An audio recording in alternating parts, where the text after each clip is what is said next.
10 hacks for college students to get great sleep as they head back to school. Welcome. If you're new here, my name is Robin Scott. I'm a sleep health coach, and we're going to jump right into it. I'm going to give you 10 great hacks. If you're a college student, if you know a college student, this might even apply to some of the high school kids as well, to help them get their great sleep. All over town, we're seeing back to school for everybody right now. So let's start off with our college students in this series. Number one is fix your wake-up time. Have a consistent wake-up time.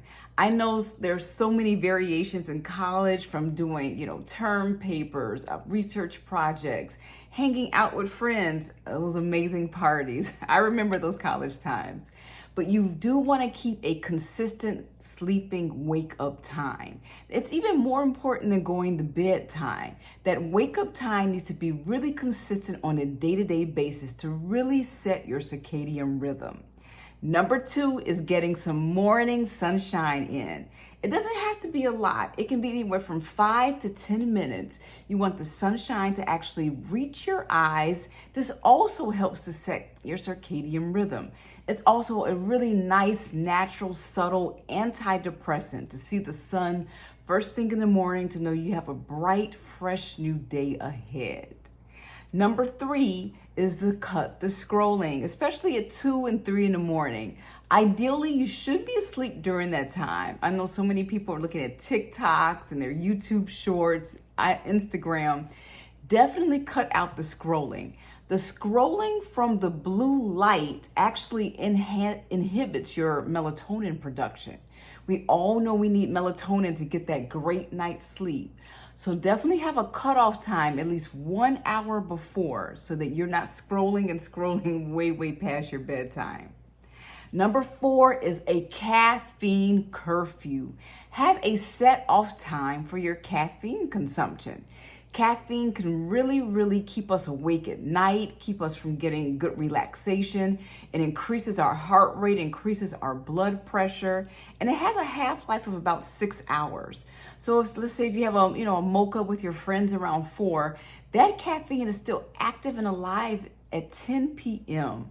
So you want to have a cutoff time.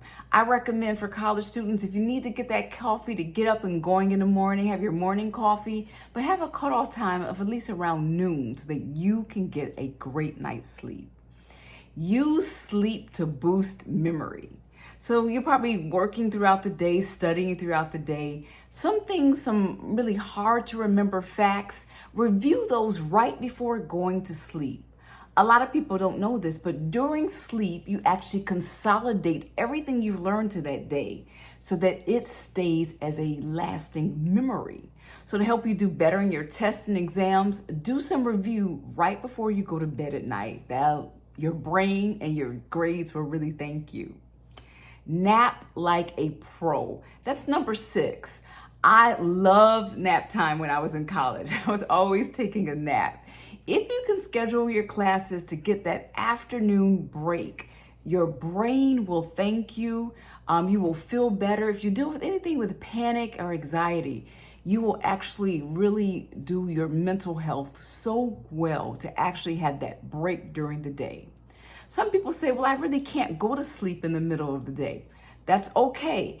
Getting a break in where you're doing some gentle relaxation exercises like yoga nidra, where you're doing deep breathing exercises, actually just laying down and just letting your mind wander is just really good relaxation for your mental health, and it helps you to get a great night's sleep.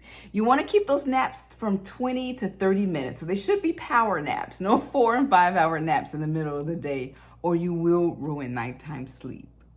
You also want, even as college kids, a pre-bed, what you call a downtime. So this is your bedtime routine. So there's some definite things you will want to do. If you like taking a nice warm shower before bed, using some lavender aromatherapy before bed. This time can be a great time where you begin establishing your meditation techniques. Believe me, these meditations will carry you through the rest of your life. This is a great time to start that. Having what I call a wind down routine alerts the body, mind, and soul that it's time to go to sleep. A lot of people just hit the sack and wonder why they can't sleep. It's because they don't have a good bedtime routine. So definitely keep that in mind. I'll post a link below of a bedtime routine I recommend as well. Keeping the temperature, if you're living in a dorm room or if you're living in your own apartment with roommates, keeping that temperature cool is really, really ideal. So anywhere from 65 to 73 degrees, depending on the time of the year, where you're located at in the world, whether you're in warmer temperatures or colder temperatures, our body gets to sleep better and stays to sleep better when we're in colder temperatures. So if you find your dorm room is too warm, you can get a small portable fan and have that facing you while you're sleeping at night so that you can keep that coolness going. Number 9 is don't stay in bed awake. So if you're finding that you can't go to sleep, you can get up and do something productive. Don't get on the screens and start scrolling, but if you have some textbooks you're reading, if you made some note cards or some good notes in your notebook that you need to study for, a good book. I even recommend to people, if there's a book that's boring and puts you to sleep, that's what you want to read when you find that you can't get to sleep at night. Do something productive with your brain and you'll find yourself slowly starting to drift off to sleep. And number 10 is you want to treat your sleep like it is a GPA multiplier. It is hard to make good grades and to achieve all the goals you want with your degree and your future career if you're exhausted, tired, depressed, anxious, and with poor mental health. Sleep is the foundation for our physical health, our emotional health, and even our mental health. So you definitely want to start establishing right now while you're in college, great sleep habits that will carry you literally through the rest of your life. And especially right now while you're going for the great GPA and getting that amazing career going. I do have a bonus hack. I know I said 10, but we got number 11. Number 11 is a lot of you are home right now with parents or you may be on an internship. Start right now actually getting that good sleep in. Don't wait till you get on campus to do this. Start right now waking up early. Start right now getting the sunshine so that you are getting your body acclimated and happy to getting a great night's sleep. And it's best to do this, like you say, before you actually hit the campus. So there you have it. These are 10 amazing, great hacks for college students to begin as they go back to school right now. You know, back to school is everywhere right now. So as you head back to campus, these are some really great 10 tips to help you get a good night's sleep. And these foundational tips will help you through the rest of your life. So if you've stayed here to the end, I have a free PDF for you that gives more amazing, great tips for you to get a great night's sleep. I even have some amazing melatonin, all natural melatonin smoothies, because melatonin is in so many of our fruits right now, whether it's in bananas, cherries, mangoes, kiwi.